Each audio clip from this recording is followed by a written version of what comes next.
Buenas noches, soy el doctor Moisés Montero, médico residente de posgrado de Medicina Interna en el Hospital Luis Bernaza. A continuación vamos a hablar sobre vasculitis por IgA, manifestaciones clínicas, aspectos diagnósticos y terapéuticos.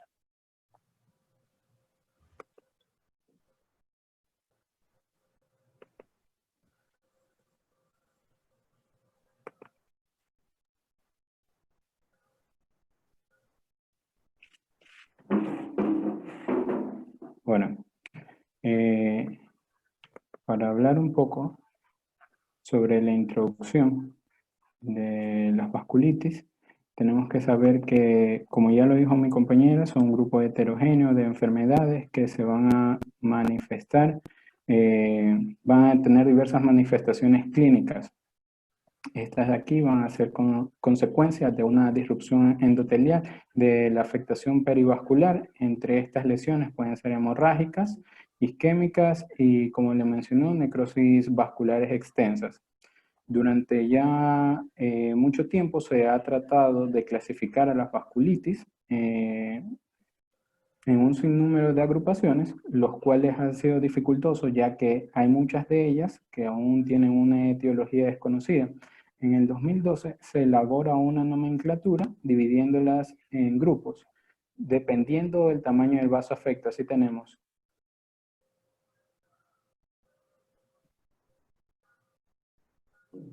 Así tenemos vasculitis de grandes vasos, vasculitis de vasos medianos y vasculitis de vasos pequeños.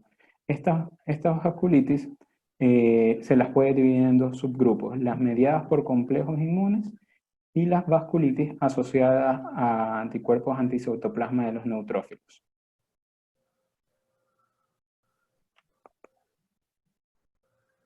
¿Ya?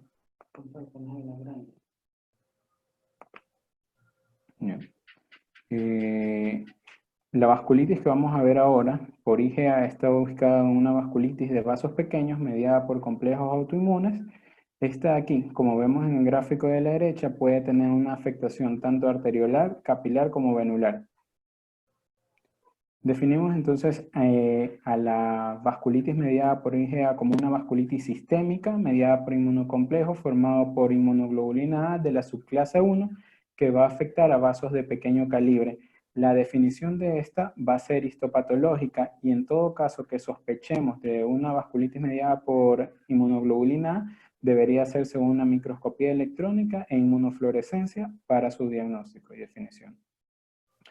En un poco de historia, están los diversos nombres, conocida como púrpura Schoenen-Henoch, vasculitis mediada por IgA y la nefropatía causada por el depósito de inmunoglobulina A, la denominada enfermedad de Berger.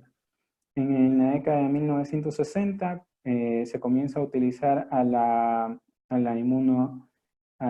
inmunohistoquímica como método diagnóstico dentro de la parte médica. Es así que en el año de 1967, Antoine presenta un panorama de patrones de inmunofluorescencia en lesiones renales, entre los cuales se identificó varios pacientes que ya estaban diagnosticados previamente con glomerulonefritis crónica asociada a lesiones purpúricas. Estas muestras de biopsia dieron como resultado el depósito de IgA a nivel del mesangio glomerular. Un año después, en 1968, Berger describe 25 pacientes en los cuales presentaban clínicamente hematuria recurrente y en la biopsia se identificó depósitos mesangiales de IgA. En ese tiempo se creía que las glomerulonefritis estaban asociadas a solamente inmunoglobulina G. En el año de 1973 a la nefropatía por depósitos de IgA se le denomina enfermedad de Berger y en el año de 1975 se dan los criterios definitorios histopatológicos. Hablar de la patogenia es hablar de un mecanismo complejo que va a suceder a nivel de mesangio, caracterizado por tres pasos: la autoagregación de la IgA de manera aberrante, la formación de complejos con receptores solubles de IgA y la interacción de IgA con proteínas circulantes. Tenemos que tener en cuenta que la IgA normalmente va a ser nuestro primer mecanismo de defensa, pero va a suceder que va a haber subclases de IgA de manera aberrante, los cuales van a formar complejos entre sí. Estos complejos se van a ir a depositar al nivel del mesangio y se van a unir a los receptores de transferrina. Estos receptores se van a sobreexpresar, va a haber una proliferación de la célula mesangial que va a llevar a la sobreproducción de citoquinas y quimiosinas, provocando inflamación y fibrosis del mesangio. Este gráfico nos muestra a nivel de la circulación los complejos aberrantes que se van a unir al nivel de los monocitos, van a tener los receptores, los cuales al unirse van a escindir la inmunoglobulina A.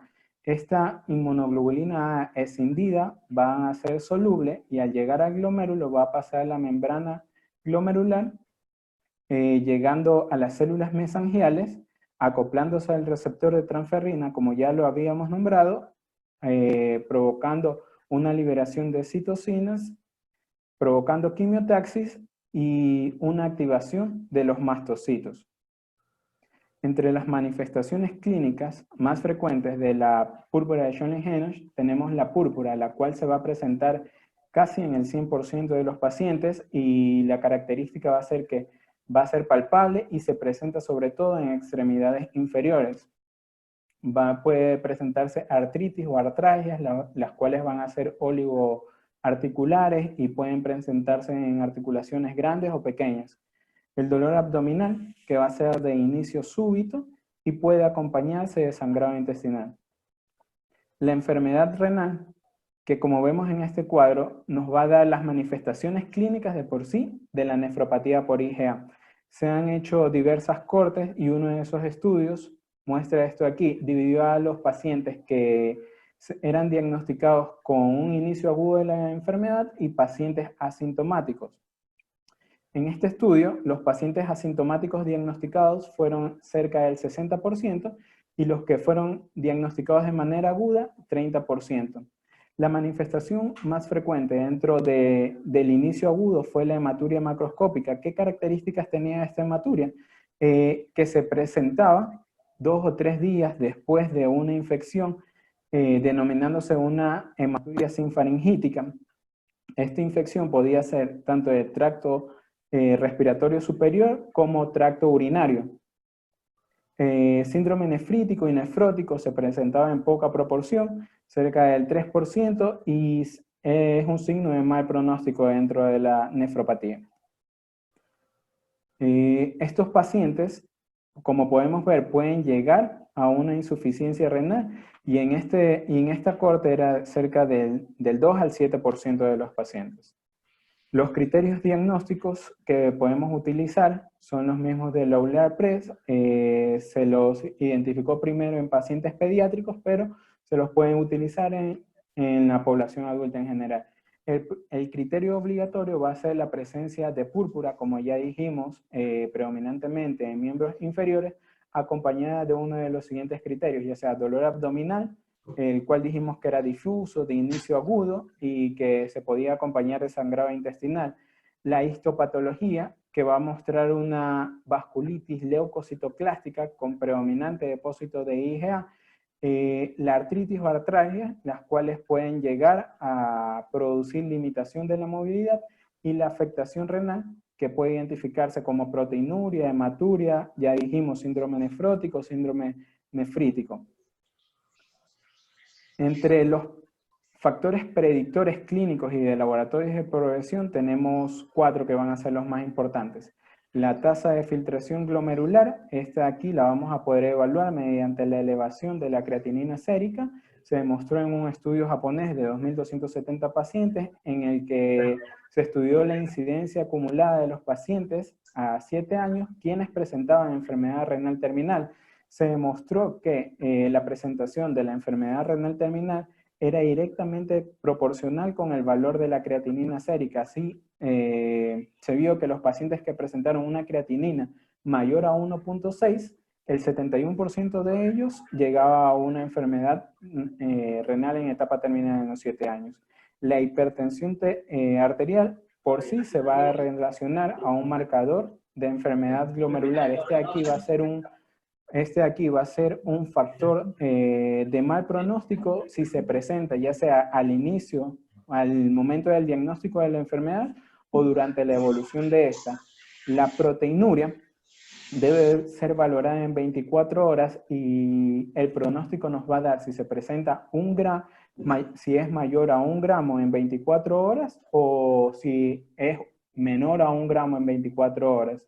La incidencia de diálisis o muerte es mayor en los pacientes que presentaban una proteinuria mayor a 1 gramo en 24 horas. Y la hematuria microscópica, esta de aquí fue estudiada en Israel con pacientes que no habían sido diagnosticados de nefropatía IgA. 3.690 adultos entraron dentro de este estudio, en los cuales se le hizo un seguimiento a 16 años y se identificó que 26 de estos pacientes terminaron con enfermedad renal terminal y 4 de ellos al final fueron diagnosticados con nefropatía IgA. El diagnóstico va a ser mediante biopsia.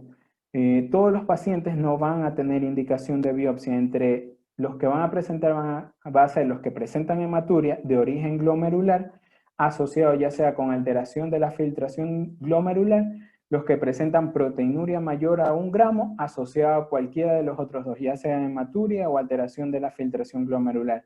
Como lo habíamos mencionado, todas las biopsias deberían ir a una microscopía electrónica, como la que tenemos aquí, en la cual se va a identificar cuerpos densos a nivel del mesangio glomerular, y microscopía de inmunofluorescencia, que es una técnica en la cual se van a utilizar anticuerpos inmunomarcados. Estos anticuerpos se van a unir a la inmunoglobulina A y se van a distribuir de manera difusa en el estudio, en el mesangio. Nunca se van a distribuir a nivel subendocapilar. Esto de aquí, cuando se distribuyen, es un indicador histológico de mal pronóstico. Asimismo, se han elaborado varias clasificaciones histológicas, más que nada para evaluar el pronóstico de estos pacientes. Tenemos la clasificación de Oxford, que se llevó a cabo en 265 pacientes, los cuales eran de origen caucásico y de Asia Central, y se intentó identificar lesiones histológicas fácilmente reproducibles en el resto de la población.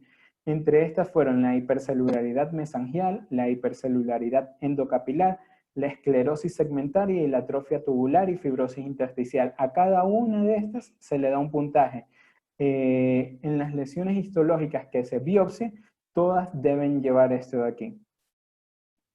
Entre los marcadores biológicos se han estudiado los anticuerpos circulantes antiendotelina, IgA factor reumatoideo, complejos IgA y complejos IgA fibronectina. Entre los más estudiados está el IgA fibronectina.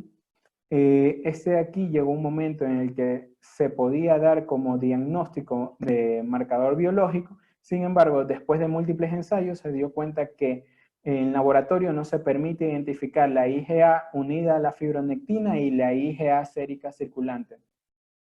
La IgA polimérica, esta de aquí va a presentar una elevación en el 30 al 50% de los pacientes, y la biopsia de piel no es un factor pronóstico para realizar una nefropatía por IgA.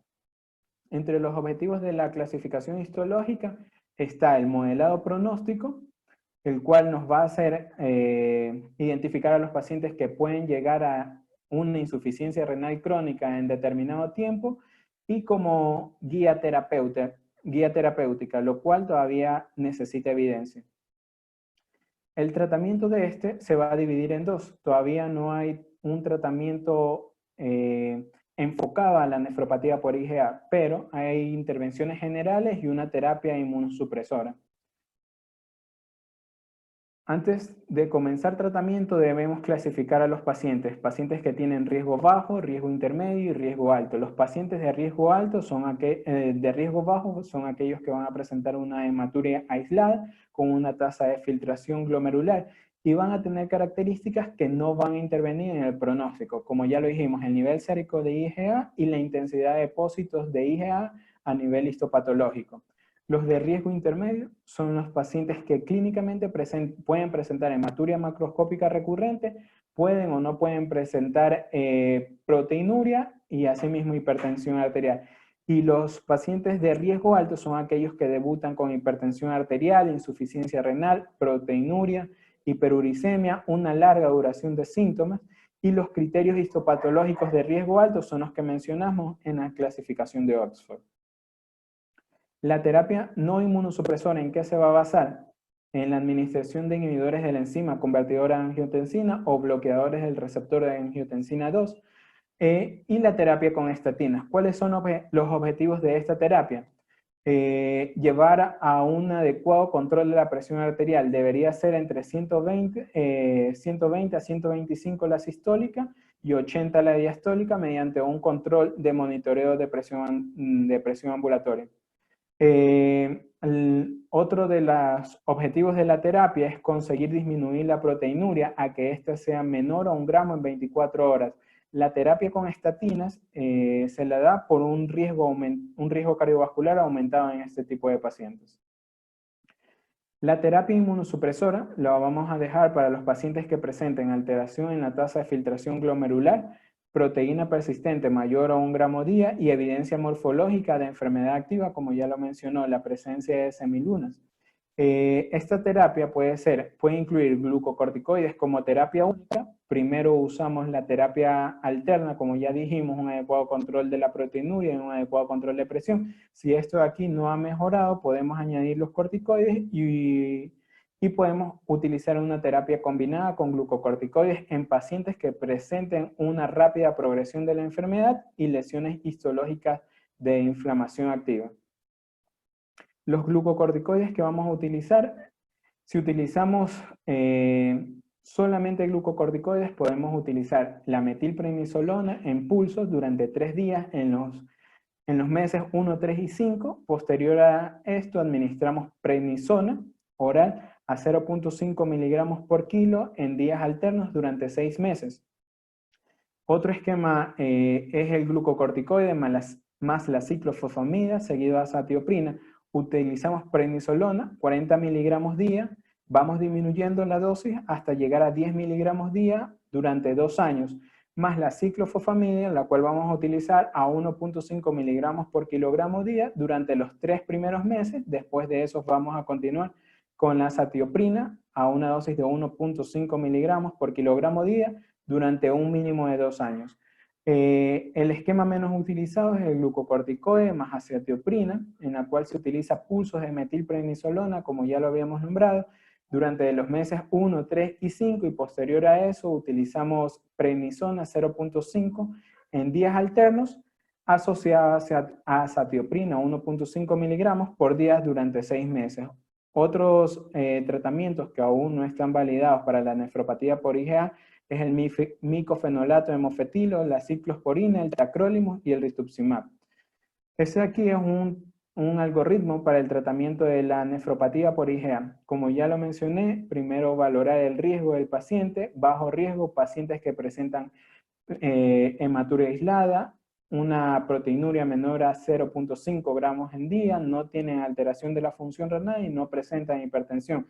A estos pacientes se les hace un seguimiento cada 6 meses durante 10 años. Pacientes de riesgo intermedio que pueden presentar hipertensión y una proteinuria entre 500 a 1 gramo, se optimiza la terapia alternativa, como ya dije, un adecuado control de la presión y de la proteinuria. Posterior a esto, en 6 meses se evalúa la tasa de filtración glomerular. Si es mayor a 50, se evalúa la proteinuria. Si es menor a 1 gramo, se continúa con la terapia. Si es mayor a 1 gramo, se piensa en la posibilidad de añadir los corticoides.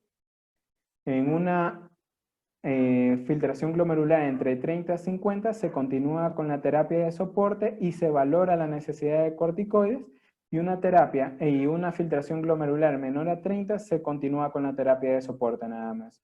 Pacientes de alto riesgo son los que vamos a evaluar dependiendo si han presentado síndrome nefrótico, falla renal, si tienen datos histológicos de cronicidad, evaluar la utilización de corticoides.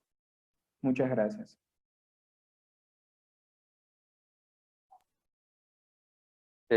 Gracias al doctor Moisés Montero por su charla. Si existe alguna pregunta, por favor, para que se la hagan al doctor para que la pueda contestar.